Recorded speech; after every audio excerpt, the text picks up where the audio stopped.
I don't know how true what I'm about to tell you is, but my father's friend who told us this was very naturally frightened. About 10 years ago, he went to Romania. His relatives died there and left him a small house and some money.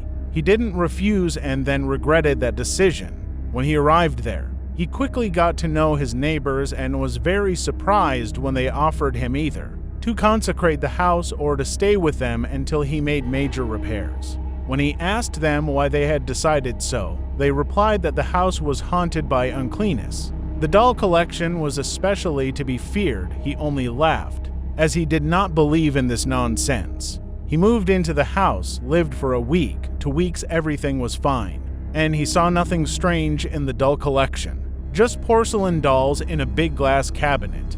He seemed to forget about everything. But by the end of the 3rd week, something started happening that he still couldn't explain. At night, he began to hear footsteps, but not adult footsteps, but as if they were children's footsteps, someone scratching, doing something, dropping something. And in the morning, he would sometimes find broken cups, spilled paints, ruined brushes. Our friend is an artist. It made him uncomfortable, but he refused to believe it to the end. When he told his neighbors about it, he heard a completely absurd, in his opinion, interpretation as if the dolls were harmful. He was frightened, but he didn't show it.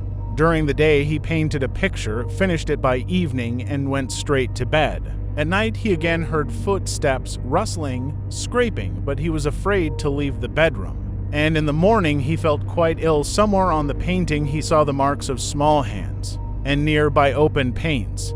Having extracted several tons of bricks, he decided to look at the dolls. One of them had paint marks on her palms. He couldn't explain it to himself, so he just sold the house and threw the dolls away.